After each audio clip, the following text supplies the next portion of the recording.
여러분, 이렇게 낙엽지는 가을이 되면 떠오르는 한 노래가 있습니다.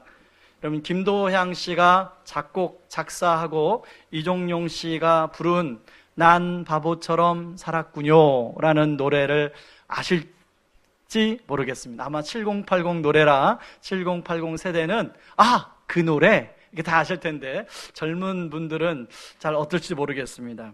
몇 년 전인가도 우리 성도들에게 이 노래 한번 소개한 적이 있는데요. 제가 한번 노래를 못 부르니까 이제 가사를 한번 제가 시적으로 읊어보겠습니다. 어느 날 난 낙엽지는 소리에 갑자기 텅 빈 내 마음을 보았죠. 그냥 덧없이 흘러버린 그런 세월을 느낀 거죠. 잃어버린 것이 아닐까? 늦어버린 것이 아닐까? 흘러버린 세월을 찾을 수만 있다면 얼마나 좋을까? 난 바보처럼 살았군요. 그러면서 이제 후렴이 이렇게 추임새가 들어가죠. 제가 어느 글에 읽어보니까 김도향 씨가 이 곡을 작사, 작곡할 때 심정을 써놓은 인터뷰한 글이 있더라고요. 김도향 씨가 1970년대 초에 이 곡으로 히트를 하고 굉장히 많은 일을 했더라고요.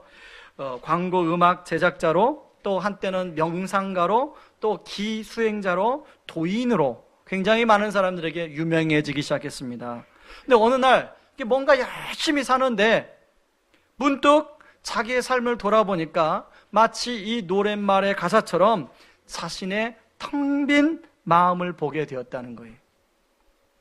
세월이 덧없이 흘러가 버린 것을 보게 되었다는 거예요.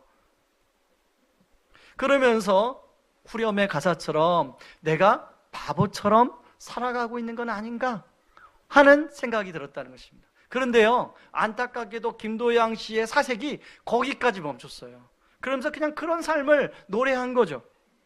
그런데 여러분, 많은 사람들이 이 노래를 듣고 공감하고, 또 지금껏 보니까 슈슈케 이런 데서도 이게 편곡되어 또 불러지기도 하는 걸 보니까 많은 사람들한테 공감이 되는 노래 같아요. 여러분, 그런 걸 보면 인생의 많은 분들은 뭔가 인생을 갈망하며, 그리고 그러면서 방황하는 인생을 살아가고 있지 않나 하는 생각이 듭니다. 오늘 본문에도요, 이렇게 방황하며 갈망 속에 살아가는 사람들이 나오는데요. 여러분, 우리가 앞에 오늘 읽은 말씀 바로 앞에 부분에 보면 예수님이 12제자를 2명씩 보내서 전도하는 내용이 나옵니다. 그래서 예수님을 이제 복음을 전하다 보니까 더 예전보다 더 많은 사람들이 예수님께 관심을 갖게 됐어요. 그래서 오늘 본문에 보면 먹을 겨를도 없이 예수님 주변에 사람들이 팍팍하게 모여들었습니다. 그래서 예수님이 이러면 안 되겠다. 우리 한적한 곳에 가서 좀 쉬자. 그러고 이제 배를 타고 이 호수 건너편으로 건너갑니다. 또 오늘 여러분 마가복음 6장 33절을 보세요. 33절에 보니까 이 사람들이 도보로 달려와요. 한번 같이 한번 읽어볼까요? 그들이 가는 것을 보고 많은 사람이 그들인 줄 안지라 모든 골로부터 도보로 그곳에 달려와 그들보다 먼저 갔더라. 여러분, 도보로 달려왔다는 것은 거의 뛰었다는 거죠. 예수님을 자기들 앞에서 놓치기 싫으니까 갈릴리 호수가요, 한 16, 17km 정도 되는 둘레가, 그러니까 직선거리로 갔다면 약 8 정도에서 9km를 이 사람들이 도보로 달려갔다는 거예요. 8, 9km 정도면 여기서 저 평촌에 있는 고가 보다 좀 더 가야 되나요? 8, 9km 정도? 잘 모르겠어요. 한 더 가는 거예요. 아마 범계역까지 가면 8, 9km 정도 되지 않을까? 그 정도 거리를 사람들이 뛰어갔다는 거예요. 예수님, 그래서 보니까 예수님보다 먼저 도착했어요. 그런가 하면 35절에 보니까 해가 저물었어요. 여러분, 보통 우리가 어떤 볼일 보다가도 해가 저물면, 끼니 때가 되면 밥을 먹죠. 집에 가서 이제 밥을 먹고 씻고 자고. 그런데 이 사람들은 집에 갈 생각을 안 해요. 그런 걸 보면 집에 가서 먹고 씻고 자는 것보다 더 중요한 뭔가가 이들 안에 갈망으로 자리 잡고 있었음을 알 수 있죠. 예수님은요, 이런 사람들을 뭐라고 보시냐면 목자 없는 양과 같다, 이렇게 보세요. 여러분 34절 말씀을 같이 한번 보겠습니다. 예수께서 나오사 큰 무리를 보시고 그 목자 없는 양 같음으로 인하여 불쌍히 여기사 이에 여러 가지로 가르치시더라. 예수님은 마치 양이, 목자 잃은 양이 마실 물을 찾아 헤매이는 그런 갈증을 가진 그런 존재로 이 사람들을 지금 보고 있더라는 거예요. 여러분, 이들이 이렇게 방황하고 갈망하는 이유가 있었는데요, 이들은 그 당시에 목자라고 사람들이 인정해 줬던 사람이 헤롯이지, 헤롯. 근데 헤롯이 목자 역할을 제대로 못했어요. 여러분, 헤롯은요, 자신의 권력 유지를 위해서 로마 권력에 붙어 있어서 오히려 백성들을 착취하는 데 앞장섰습니다. 여러분, 우리가 지난주에 2주 전에 헤로디아와 헤롯이 결혼했다고 그러잖아요. 이 헤로디아가 다메섹 공주예요. 다메섹 왕의 딸이에요. 당연히 이혼하니까 다메섹 왕이 화가 났지요. 그래서 다메섹 왕이 전쟁을 벌입니다. 그러니까 헤롯의 어떤 그런 여성 편력 때문에 그 전쟁을 통해서 많은 사람들이 전사를 하게 돼요.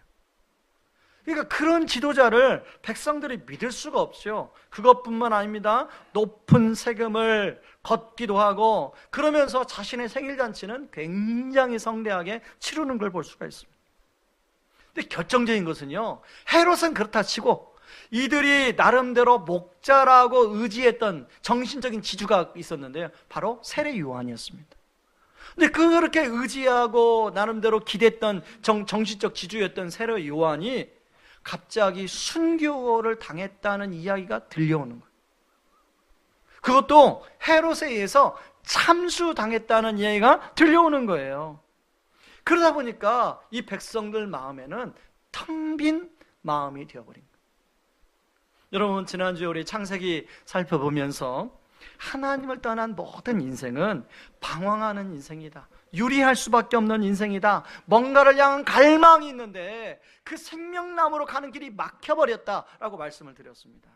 그래서 이사야 53장 6절에서는 이렇게 얘기해요. 우리는 다 양 같아서 각기 제 길로 갔거늘. 여러분, 그 갈망이 채워지지 않은 채로 많은 사람들이 그렇게 목마름 속에 살아갑니다. 여러분, 이는 목자 없는 양이라는 단어가요, 여기만 나오는 단어가 아니라 성경 여러 곳에 나오는데요, 특히 민수기 27장 17절에 보면 모세가 이제 자기가 곧 죽을 때가 얼마 안 돼서 여호수아를 이제 세우기 전에 하나님께 기도하는 내용에서 목자, 회중이 목자 없는 양과 같게 되지 않게 해달라고 기도하는 내용이 나와요. 그런가 하면 에스겔 34장 7절에서 31절에 보면 그 당시에 많은 목자들이 제대로 목자 역할을 못 해주는 그런 내용이 나오는데요, 한번 읽어볼까요? 7절 8절만 같이 읽어봅니다. 같이 읽습니다. 그러므로 목자들아, 여호와의 말씀을 들을지어다. 주 여호와의 말씀에 내가 나의 삶을 두고 맹세하노라. 내 양떼가 노략거리가 되고 모든 들짐승의 밥이 된 것은 목자가 없기 때문이라. 내 목자들이 내 양을 찾지 아니하고 자기만 먹이고 내 양떼를 먹이지 아니하였도다. 그래서 하나님은 15절에 가면 하나님이 친히 내가 너희들의 목자가 되어주겠다고 말씀하세요. 15절 말씀을 같이 한번 읽습니다. 내가 친히 내 양의 목자가 되어 그것들을 누워있게 할지라. 주 여호와의 말씀이니라. 여기 누워있게 할지라, 이 말은요, 원어로 하비츠라는 말, 라비츠라는 말인데요, 휴식하다, 쉬다, 안식하다. 그러니까 백성들에게 우리 하나님이 참 목자가 되어서 안식을 주고 쉼을 주겠다는 거예요. 그러므로 오늘 본문은 친히 목자가 되어 주시겠다고 약속하신 하나님이 예수님 안에서 그것이 실제적으로 이루어지는 내용을 보여주는 말씀입니다. 저는 오늘 말씀을 준비하면서 우리 성도님들이 이런 하나님의 목자 되심을 경험하고 하나님이 주시는 참된 쉼을 누리기를 주님의 이름으로 축원합니다. 그런 차원에서 한 두 가지를 좀 살펴보겠는데요. 여러분, 우리의 인생의 방황을 멈추고 그 갈망이 채워주기 위해서는 우리 주님이 두 가지 차원에서 우리를 초대하고 있는데, 첫 번째 초대는 뭐냐면 목자 되심을 누리는 삶으로의 초대를 하고 있습니다. 여러분, 양만큼 목자를 의지하는 동물이 없죠. 목자가 없으면 양들은 방황하며 길을 잃게 됩니다. 목자가 인도해 주지 않으면 풀을 뜯어 먹을 수도 없고 물을 먹을 수도 없어요. 그러므로 양으로서 가장 행복한 것은 진짜 목자를 만나는 거예요. 자기에게 물도 먹여주고 풀도 뜯겨주는 진짜 목자를 만나는 게, 그게 양으로서 진짜 행복한 일이죠. 오늘 본문에 보면요, 여러분, 예수님이 이들을 보고 불쌍히 여기사 말씀을 가르치셨더라 그 나오는데, 이 불쌍히 여기사는 어떤 말씀이냐면 애간장이 녹는다, 그런 뜻이에요. 또 볼 때 너무나 안타까운 거예요. 그래서 예수님이 말씀을 가르쳐 주는데 누가복음 9장 11절에서는 말씀만 가르쳐 준 게 아니라 사람들의 병까지 치료해 주셨다고 나와요. 그러니까 그 당시에 모인 사람들의 여러 가지 필요가 있었을 텐데 예수님이 밤이 늦기, 해가 저물 때까지 그 사람들의 말씀을 가르치면서 그 사람들의 필요를 채워주고 있는 것을 볼 수가 있습니다. 여러분, 저는 그 당시에 사람들의 관점에서 한번 생각해 봤어요. 내가 만약 그 자리에 있어서 예수님 앞에 그런 은혜를 받았다, 예수님 말씀을 들으면서 내 문제가 해결 참 받았다 그러면 얼마나 기뻤을까? 여러분, 우리가 신앙생활 하면서 이런 주님의 목자 되심을 경험하면요, 믿음이 한 계단 팍 뜁니다. 예전에는 그냥 믿음이 이 정도 있다가 이런 주님의 목자 되심을 경험하면 믿음이 한 계단 뛰어요. 그런데 그것만 아니라 오늘 또 뭘 이 사람들이 경험하냐면 오병이어의 기적을 경험합니다. 이들이 있는 곳은 빈들이었고 광야였어요. 그래서 해가 저물어도 먹을 게 없는 곳이었어요. 그런데 예수님이 보리떡 5개와 물고기 2마리를 가지고 놀라운 이적을 베풀어 사람들이 다 푸른 잔디에 앉게 하셔서 먹이는 그런 내용이 나와요. 한번 상상을 해보세요. 그런데요, 여러분, 시편 23편 1절에 보면요, 이게 뭐라고 나오냐면 여호와는 나의 목자시니 내게 부족함이 없으리로다. 한번 2절 같이 읽어볼까요? 그가 나를 푸른 풀밭으로 누이시며 쉴 만한 물가로 인도하시는도다. 여러분, 예수님이 푸른 잔디에 사람들을 앉게 하고 먹을 걸 나누어 주는 이 행동은 앞으로 예수님을 통해서 진짜 참된 안식을 주겠다는 마음의 표현이. 여러분, 오늘 성경은 42절 43절에 보면 다 배불리 먹었다고 이야기하죠. 남자만 5,000명 정도 먹었다고 하는데 아마 아이들까지 또 여자분들까지 하면 한 2만 명가량 먹지 않았을까 이렇게 추측합니다. 그러고 나서 12강줄이가 남았는데요, 이 12이라는 숫자는 성경에서 완전수를 말합니다. 그래서 예수님의 기적이 차고 넘쳤다라고 말씀을 하는 것을 보여주고 있어요. 다시 말해서 예수님은 말씀만 하신 게 아니라 치유도 하시고 육신적인 필요를 채워주시는 전인적인 쉼을 허락해 주시고 있음을 볼 수가 있습니다. 여러분, 오병이어를 경험한 사람들의 입장에서 얼마나 기뻤을까, 얼마나 그것이 은혜로웠을까를 생각해 봐요. 저는 아마 오병이어가 축제가 아니었을까 생각합니다. 여러분, 본문에 나오는 제자들도요, 참 예수님 만날 때는 방황하는 한 마리의 양이었어요. 하루하루 갈릴리 바다에서 물고기 잡는 양에 불과했어요. 삶의 의미가 없이 뭔가 열심히 사는데, 갈망을 하는데 뜻대로 잘 안 돼요. 그런데 예수님을 만나고 예수님의 목자가 되심을 경험하면서 이들이 양에서 제자로 조금씩 세워져 가는 내용이 오늘 본문에 나옵니다. 여러분, 우리 신앙생활도 마찬가지 아닙니까? 우리 신앙생활도 보면 양으로서 뭔가 예수님을 믿긴 믿는데, 방황하고 갈망하는 그런 순간이 있어요. 그런 때가 있어요. 그러면서 이제 주님의 목자 되심을 경험하면 그 은혜를 누리고 우리 믿음이 자라가기 시작하고, 그러면서 진짜 목자와 양의 그 기쁨을 누리는 것 같아요.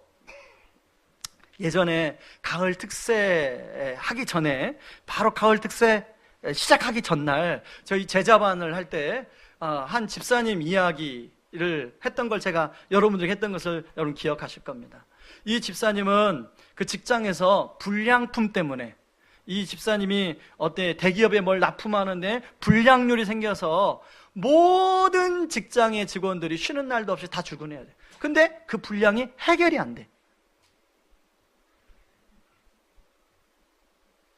이분이 3교대 근무인데 그 해결이 안 되니까 팀장이 책임자니까 퇴근을 못 하죠. 그리고 잠은 자야 되니까 한 2시간 잠자기 위해서 집에 오다가 자칫하다가 깜빡 졸아가지고 사고 날 뻔했다고 여기까지 제가 말씀드렸잖아요. 그러고 이제 저희 제자반에서 기도했어요. 하나님 아버지, 지금 이런 상황입니다. 하나님 긍휼히 여주시옵소서. 그러고 나서 반전이 좀 있었다고 그랬잖아요. 불량률이 점점 떨어지기 시작하고, 그때 당시에는 아마 80%, 90%까지 떨어졌다고 제가 말씀을 드렸는데, 그거로 저도 궁금하잖아요. 그래서 최근에 제가 그 집사님께 물어봤습니다. 그 이후로 어떻게 됐습니까? 그 문제가. 여러분 궁금하지 않으세요? 그 이후로 80%까지 이렇게 불량률이 떨어졌다가 다시 올랐나? 그럴 수 있잖아요. 그리고 그 회사가 그 불량 때문에 과연 납품을 제대로 했을까? 물어봤더니 불량률이 점점 줄어들어가지고 무사히 납품하고 그 위기가 다 지나갔다는 거예요. 그분이 하는 고백이 뭐냐면, 목사님, 제가 우리 아내 때문에 예수님 믿게 됐는데요, 이분은요 아내랑 결혼하면서 조건이 그 부모님은 좀 하나도 안 믿습니다. 조건이 뭐냐면 예수 믿는 때문에 결혼 못한다. 이게 조건이에요. 그래서 예수를 안 믿으려고 그랬어요, 이분이. 그런데 어쩔 수 없이 아내가 그렇다면 나 결혼 안 해, 막 그런 바람에 한 번만 봐줘, 막 이래가지고 예수를 믿게 됐거든요. 별로 안 웃으시네, 여러분들. 웃기려고 했는데. 그런데도 이제 믿음이 별로 이렇게 이제 교회만 왔다 갔다 하는 믿음이었는데, 이번 일로 인해서 자기 믿음이 한 계단 또 올라요. 믿음이 견고해졌다는 거예요. 아, 목사님, 믿는다는 게 이런 거군요. 여러분, 지난주 저는 제자훈련 후속 모임, 전국의 목사님들이 한 60-70명 모이는 그런 세미나에 다녀왔습니다. 목사님들이 나와서 자기 이제 제자훈련을 하는 이야기를 쭉 나누는데요, 제가 그 얘기를 쭉 듣는데 어떤 생각이 드냐면, 제가 처음 제자훈련이 뭔가에 대해서 맛봤을 때가 떠올라요. 저는 제자훈련을 군대에 가서 처음 맛봤습니다. 아, 이게 제자훈련이구나. 그래서 저는 지금도 제자훈련을 생각하면 그때가 생각나요. 기존에 우리 성도님, 목사님 했던 이야기 또 하네요, 이렇게 하시는데, 여러분 그 못 들으신 분을 위해서 하는 거니까 들으신 분은 못 들은 것처럼 생각하고 들으시면 됩니다. 저는 1988년도 11월 29일에 군대에 갔습니다. 일주일 전에 신체 검사 받고 거의 끌려가다시피 군대에 갔어요. 그런데 군대에 가서, 그렇게 군대 가다 보니까 군대에 가서 불평과 또 부정적인 생각, 모든 것이 마음에 안 들었어요. 심지어는 저 위에 계신 저분한테도 마음에 안 들었어요. 아니, 그 편한 데 놔두고 왜 하필이면 나를 이런 데 보냈나, 막 그래서 온갖, 제가 28개월을 군대 생활했는데요, 14개월 동안에는 막 부정과 불평, 불만 속에 보냈어요. 그리고 막 요령, 어떻게 하면 힘든 거 빠져서 도망가고 요령 필까, 그러고 군대 생활을 보냈어요. 여러분 그렇게 안 보이시죠? 그렇게 보냈습니다.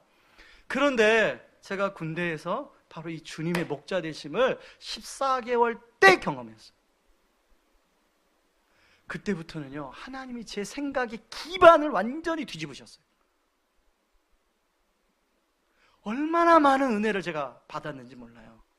그런 다음에 제대하게 3개월 정도 중대장님이 저를 보시고, 야, 내가 여기 공수부대에서 이 전방 부대에 왔는데 여기가 지뢰사고, 자살사고, 총기사고 많이 일어난다고 하는데, 내가 생도 때 보니까 다른 방법이 없다.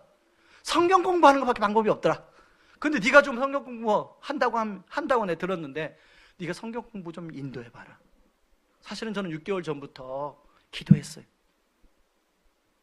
상황이 어떤 상황이냐면 저는 이제 3개월 후에 제대하지만 우리 후임들은 다시금 그 철책 40명씩 이제 근무를 하거든요. 거기에 가서 이제 근무를 해야 돼. 근데 거기는 교회도 없고 목사님도 없어요. 이게 주일날 예배 드리고 싶어도 아무것도 없어요. 근데 어떻게 예배 드리냐? 제대로 한 사람만 거기 깨어 있으면 예배 드려요. 한 2명, 3명이 모여서 거기서 이제 근무 시간 쪼개서 예배 드리는 거죠. 저는 그런 사람 만들려고 기도했어요. 한 6개월 정도. 근데 6개월 기도가 끝날 때쯤 중대장님이 6개월이거든요. 3개월 정도 끝날 때쯤 중대장님이 저를 불렀어요. 그러고 3개월 동안 매일 밤마다 제자 훈련했습니다. 다른 거 아니에요. 생명의 삶 있고 같이 기도하고 같이 나누고. 그런데 놀라운 것은 자살사고, 탈령사고 하나도 일어나지 않아요. 저는 제가 우리 후배들에게 하라고 한 적이 없어요. 제대하고 나니까 제 후임들이 가서 지금도 저는 제가 근무했던 소초가 생각납니다. 제가 193초소, 195초소, 197초소, 201초소를 지켰습니다. 여러분 그때 잠 잘 주무셨죠? 네, 제가 지켜서. 근데 그 후임들이 그 겨울에, 한겨울에 제자훈련 가는데요, 온도계 보니까 영하 16도예요. 난로가 없잖아요. 간부 연구실에서 모여가지고 하는데 난로가 없으면 영하 16도에 그 강원도 화천이니까 얼마나 추워요. 영하 16도. 그런데 지금 몇 년이 지났습니까? 그때가 20대 초반이니까 거의 30년 됐는데 제자훈련하면 그때가 생각나는 거예요. 제자훈련하면. 저는 그때 주님의 목자 되심을 경험하고요, 그 이후로 제 인생에 수많은 고비가 있었습니다. 근데 그때마다 그 고비가 주님의 목자 되심을 경험하는 은혜로 하나님이 다 바꿔주시는 놀라운 은혜를 경험했어요. 저는 이제 10월, 11월은요 입사철 아닙니까? 우리 자녀분들이 이제 입사를 준비하고 취업을 준비하는 자녀들이 있어요. 제 기도 노트에는 명단이 있습니다. 그 기도할 때마다 얼마나 불안할까, 얼마나 참 많은 스트레스가 있을까 생각이 들어요. 그리고 이제 곧 수능이 다가옵니다. 25명의 우리 자녀들 얼마나 불안할까, 그 부모님들은 또 어떤 마음일까. 여러분 저는요 그런 인생의 위기를 만날 때 바로 주님의 목자 되심을 경험할 때라고 생각합니다. 그렇게 기도해 주시기 바랍니다. 저는 우리 성도님들, 이런저런 아버지 인생의 지금 고비 앞에 있는 우리 성도님들, 이런 주님의 목자 되심이 우리 성도님들에도 경험되어져서 그것이 영적 자산으로 바뀌어지기를 주님의 이름으로 축원합니다. 그런가 하면요, 인생의 방황을 멈추고 갈망이 채워지기 위해서는 바로 목자의 삶으로 초대함에 우리가 응할 필요가 있습니다.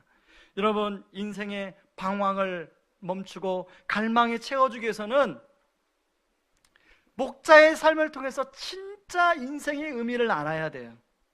여러분, 아까 김도양 씨만 이야기했잖아요. 그 노래를 불렀던 분이 이제 가수가 이종용 씨예요.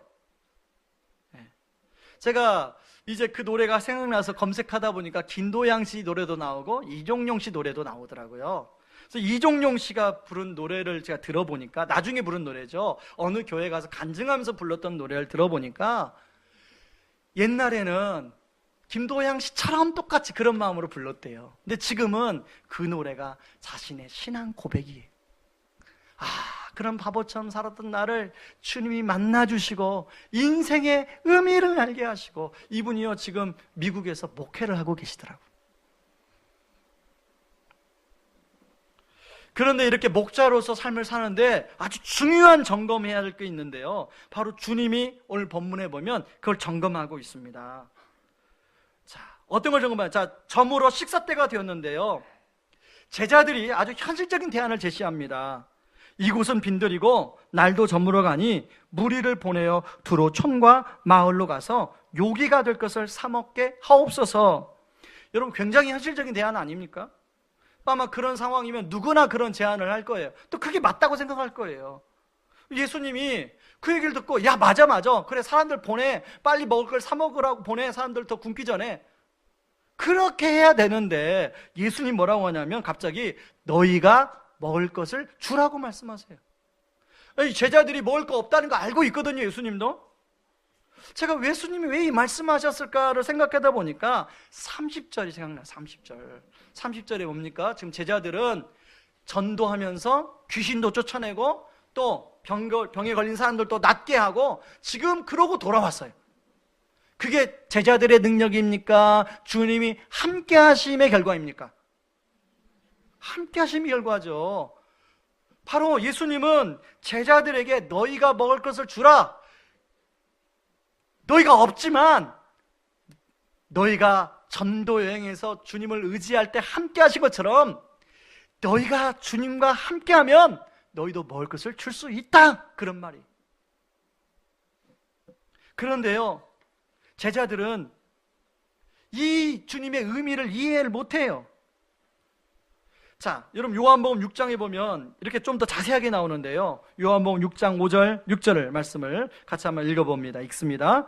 예수께서 눈을 들어 큰 무리가 자기에게로 오는 것을 보시고 빌립에게 이르시되 우리가 어디서 떡을 사서 이 사람들을 먹이겠느냐 하시니, 이렇게 말씀하심은 친히 어떻게 하실지를 아시고 빌립을 시험하고자 하심이라. 여러분 예수님은 빌립을 지금 목자로서 성장시키기, 믿음을 성장시켜서 테스트하시는 거예요. 네가 전도 여행에서는 나와 주님이 함께하는 걸 경험했지. 이제 상황이 또 다르지만 이때도 경험해야 된다는 거예요. 그런데요, 여러분 빌립도 마찬가지고 그 뒤에 보면 9절에 보면요, 안드레가 나와요. 안드레가 뭐라고 하냐면 쉬운 성경 9절 같이 읽습니다. 여기 사내 아이 하나가 가지고 온 작은 보리빵 5개와 작은 물고기 2마리가 있습니다. 하지만 이것만 가지고 이렇게 많은 사람을 어떻게 먹이겠습니까? 여러분 제자들의 답변이 얼마나 상식적이고 합리적인 답변입니까? 그런데요, 이 대답은 믿음의 대답은 아니었어요. 여러분 우리가 때로는 상식적이고 합리적이어야 되는데 때로는 우리가 믿음이 작동돼야 할 때가 있습니다. 우리 주님은 바로 지금 제자들에게 바로 그 믿음의 작동을 지금 훈련시키고 계시는 거예요. 그래서 주님은요, 그런 제자들에게 보리떡 5개와 물고기 2마리를 가져오라고 합니다. 그리고 하늘을 향해서 2팔을 벌려 그걸 놓고 축사하며 기도합니다. 제가 어떤 기도를 했을까 한번 생각해 봤어요. 아마 이런 기도하지 않았을까요? 하나님 아버지, 우리가 가진 것은 물고기 보리떡 5개와 물고기 2마리 뿐입니다. 그런데 너무나도 먹어야 될 사람이 많습니다. 하나님 도와주옵소서. 이런 기도하지 않았을까요? 기도가 끝났더니 물고기 2마리와 보리떡 5개가 그대로가 아니라 엄청난 양의 보리떡 5개와 물고기 2마리가 되었어요. 어떤 분들은 합리적으로 생각하는 분들, 어떻게 그런 일이 일어날 수 있어? 근데 우리 하나님은 무에서 유를 창조하신 분이에요.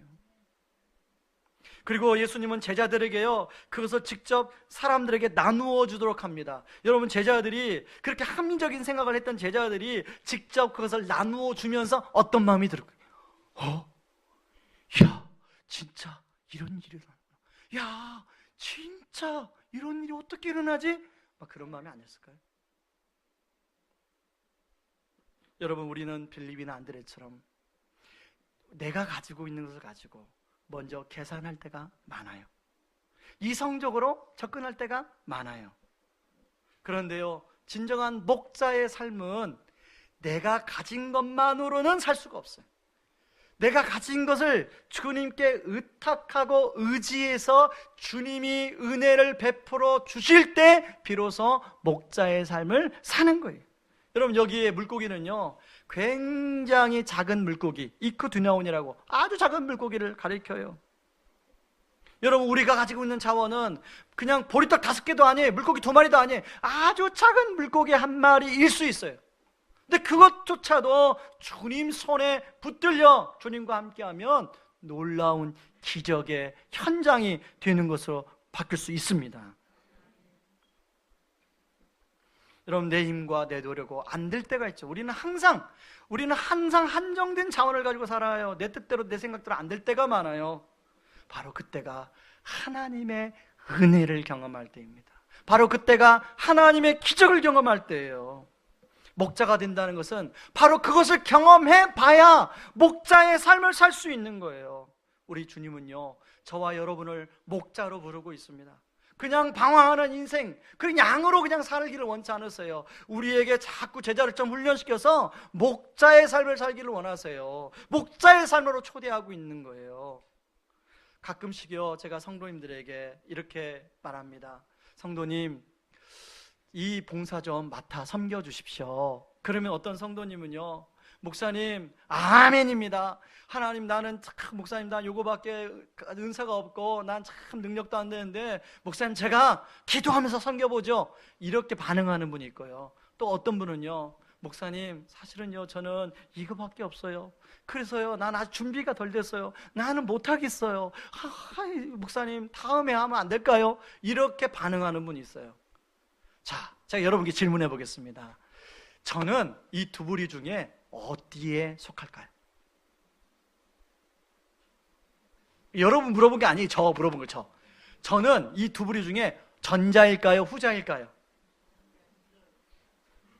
예, 저는 후자입니다. 저는 기질이 여러분의 말씀드린 것처럼 전형적인 안정형의 기질을 가지고 있어요.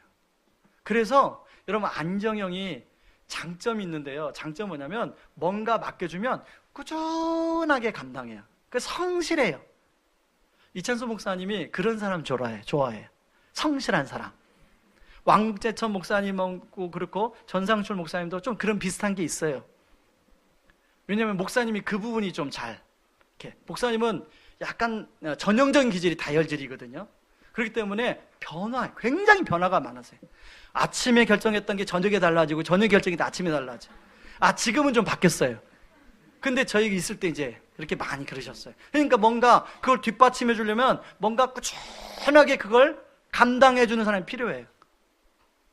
이제 그걸 이제 잘 못하면 목사님이 이제 그때마다 뭔가 강조하는 게 있잖아요. 신방! 그럼 막 신방 열심히 하고, 제자 훈련하면 제자 훈련 열심히 하면 신방이 빵꾸 나고, 또 신방이 막 하다 보면 제자 훈련 빵꾸 나고. 그런데 저 같은 사람은 막 해도 그냥 꾸준하게 하거든요. 그걸 막 해도 그냥 제가 원래 맡겨준 거 그냥 꾸준하게 하는, 그런 걸 좋아하세요. 이제 그게 이제 안정형의 장점인가 하면, 단점이 뭐냐면 변화와 모험을 싫어해요. 그러니까 목사님이 이제 교회를 개척하라고 했을 때 그게 발표가 되었어요. 교회를 개척하라고.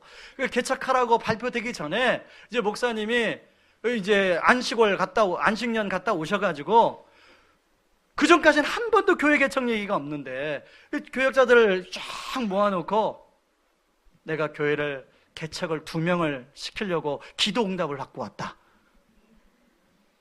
그런데 그 말을 듣는데 혹시 나만 아니기를 주여. 자, 개척은 뭐예요? 개척은 변화하고 모험을 해야 돼요. 근데 제가 뭘 싫어한다고요? 변화하고 모험하기 싫어요. 제 기질상 안 맞아요, 그게. 그래서 저는 늘 기도하기를, 하나님, 저는 개척 목사가 아니고요, 저는 기존에 있는 교회에 청빙가게 하여 주옵소서, 그렇게 기도해 왔거든요. 근데 아니다 다를까, 네가 해라 막 이래가지고, 그 다음부터는 어떤 기도가 나오냐면, 주여 빨리 주여 오시옵소서. 순종하긴 해야 되는데 순종 안 할 수 없잖아요. 주여 예수님 빨리 오시옵소서. 그리고 그 당시에 이제 막 또 북핵 이래가지고 굉장히 나라가 시끄러웠어요. 빨리 전쟁이 일어나게 하여 주옵소서. 그래 개척을 안 하죠. 그 말 모를 거예요. 안정형들은 그렇다니까요. 안정형들은. 그런데 어제 제가 말씀을 묵상하는데, 그런데 그런 저를 하나님은 은혜를 부어주시니까 교회를 개척할 수 있도록 하나님이 해주시더라고요. 그런 저의 연약함을 깨트리시고 주님이 함께 해주시니까 교회를 개척할 수 있도록 해주시더라고요. 제가 여기에 이제 교회를 개척할 때 왕 목사님도 그런 생각을 했겠지만 저는 한 30명 정도는 따라올 줄 알았어요. 그러면 이제 마음껏 교회를 개척해도 되겠다 했는데 뚜껑을 딱 여니까 한 가정 뚜껑을 딱 여니까 12월 31일 날 뚜껑을 여니까 한 가정. 얼마나 불안했겠습니까, 제가. 그리고 이제 기도하는 끝에 여기를 하나님이 막 몰아서 여기다 이제 이 우성고등학교를 빌려서 개척을 하는데 막 인테리어, 북카페 인테리어를 하는데 평촌에 저를 잘 아는 목사님, 이미 이제 사역을 하신 그 목사님이 연락이 왔어요. 여기에 교회 개척하면 안 된다. 여기는 나 망하는 곳이야. 그 말 들으니까 얼마나 또 불안해요.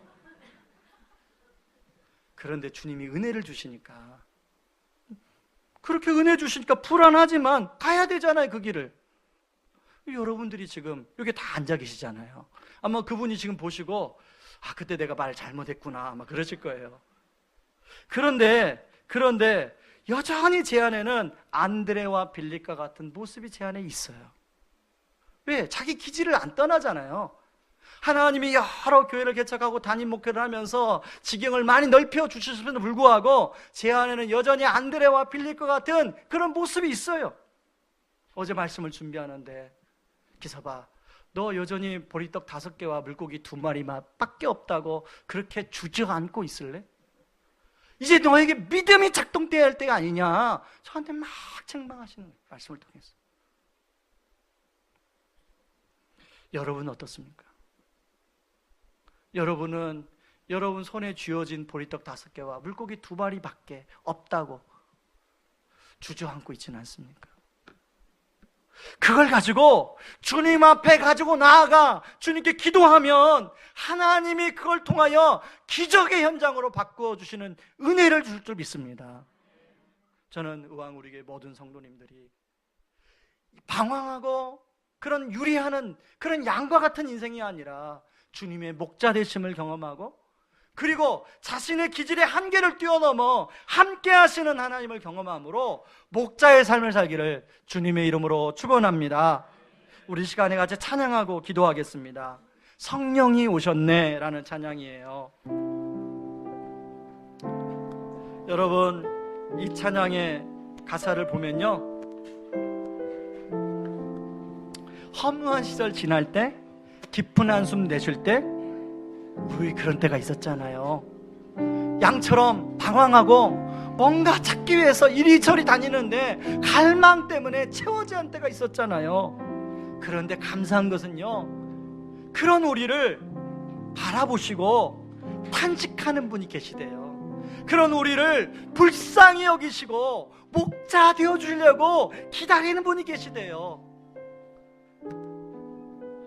고와 같은 우리를 버려두지 않는데요. 이 시간에 여러분, 우리 주님, 호와 같은 저 손에 가진 게 아무것도 없어요. 작은 물고기 하나밖에 없어요. 주님 도와주세요. 그런 마음으로 우리 찬양하기를 원합니다. 허무한 시절 지날 때, 깊은 한숨 내쉴 때 찬양합니다. 허무한 시절 지날 때, 깊은 한숨 내쉴 때, 그런 풍경 보시며 탄식하는 분인데, 고와 같이 너희를 버려두지 않으니 내가 너희와 영원히 함께하리라. 성령이 오셨네. 성령이 오셨네. 성령이 오셨네. 내 주에 보내신 성령이 오셨네. 우리 인생 가운데 진히 찾아오셔서 그 나라 꿈꾸게 하시네. 억눌린 자 갇힌 자, 억눌린 자 갇힌 자, 자유함이 없는 자, 자유함이 없는 자, 피난처가 되시는 피난처가 되시는 성령님 계시네. 성령님 계시네. 주의 주의 영이 계신 곳에 주의 영이 계신 곳에 참자유가 있다네. 자유가 있다네. 진리의 영이신 진리의 영이신 성령이 오셨네. 성령이 오셨네. 성령 우리 뜻발 걸려 찬양합니다. 성령이 오셨네. 성령이 오셨네. 내 주에 보내신 성령이 오셨네. 우리 인생 가운데 친히 찾아오셔서 변화라 꿈꾸게 하시네. 우리 시간에 한번 기도하며 나가길 원합니다. 여러분, 우리는 양처럼 방황하고 갈망하는 존재예요. 그런데 어디에서 그 의미를 찾지 못해요.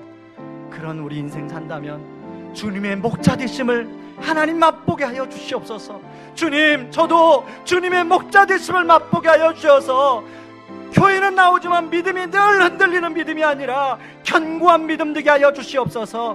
하나님, 우리 자녀들이 주님의 목자 되심을 맛보게 하여 주시옵소서. 우리 수능을 앞두고 취업을 앞둔 자녀들 주님의 목자 되심을 맛보게 하여 주시옵소서. 기도하고요, 우리 두 번째 기도할 때는 하나님 아버지, 하나님, 내가 목자의 삶을 살기를 원합니다. 그러기 위해서 하나님, 저는 가진 게 오병이어밖에 없습니다. 하나님, 그러나 주님을 의지합니다. 그걸 가지고 주님께 나아갑니다. 주님 도와주시옵소서. 우리 같이 한번 그렇게 기도하며 나가겠습니다. 기도합니다. 고마우신 하나님 아버지, 고맙고 감사합니다. 하나님, 오늘 말씀을 통하여 아버지 하나님, 우리를 아버지 하나님 만족을 아버지 하나님 주님이 만나주시고 아버지 은혜 주셔서 아버지 여기까지 오게 하여 주심을 감사합니다. 아버지, 주님의 목자 되심이 아니었다면 아버지 저는 방황하고 아버지 유리하는 삶을 살 수밖에 없었습니다. 아버지, 성령님 보내주셔서 감사합니다.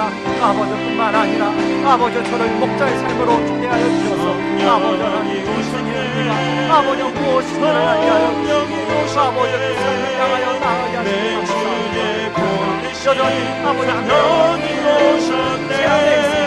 아버지 하나님 아버지 찾아오셔서 하나님 아버지 하나님 기억하라 아버지 하나님 아버지 하나님 우리 성도님들 아버지 하나님 아버지 오병이 없어 아버지 찾아라 우리 성도님들 여러분 들어주시옵소서. 아버지 우리 성도님들 여러분 들어주시옵소서. 아버지 취업을 준비하는 우리 자녀들 여러분 들어주시옵소서. 아버지 아버지 오병이 이쪽으로 바꾸시옵소서. 감사합니다. 여러분 있습니다. 성령이 오셨네. 성령이 오셨네. 성령이 오셨네. 내 주에 보내신 성령이 오셨네. 우리 인생 가운데 신이 찾아오셔서 변화라 꿈꾸게 하시네. 하나님, 방황하고 유리할 수밖에 없는 우리 인생 가운데 하나님 성령님 보내어 주시고 예수님 보내어 주시고 목자 되어 주심으로 은혜를 베풀어 주셔서 감사합니다. 하나님, 그러나 여전히 하나님 우리의 양과 같은 모습이 있사오니 순간순간마다 그 목자 되심의 은혜를 하나님 베풀어 주시옵소서. 하나님, 우리는 하나님 목자의 삶을 살고 싶은데 내 손에 쥐어진 보리떡 5개와 물고기 2마리 때문에 늘 거기에 갇혀 있을 때가 많이 있습니다. 하나님, 비록 보리떡 5개 물고기 2마리지만 하나님 한 아이의 작은 도시락에 불과하지만 그것이 주님 앞에 드려졌을 때 하나님 놀라운 기적의 현장으로 바뀐 것처럼 아버지, 오늘 우리가 그 오병이의 기적의 현장에 있게 하여 주셔서 아버지, 우리도 목자 되심의 삶을 경험할 수 있도록 목자의 삶을 경험할 수 있도록 도와주시옵소서. 예수님의 이름으로 기도하옵나이다. 아멘. 지금은 우리를 죄에서 구원하시기 위해 자신을 친히 십자가에 내어주신 그 크신 우리 주 그리스도의 은혜와 아들을 내어주면서까지 우리를 사랑하신 하나님의 다함없는 사랑하심과 지금도 우리를 위하여 친히 기도해 주시고 동행하여 주시는 성령님의 은혜가 갈망을 채우기에 방황하는 인생 속에서 주님의 목자 되심을 경험하고 주님의 도우심으로 목자의 삶을 살기 원하는 모든 성도님들의 삶 위에 이제로부터 영원토록 함께 하시기를 주의 이름으로 축원하옵나이다. 아멘.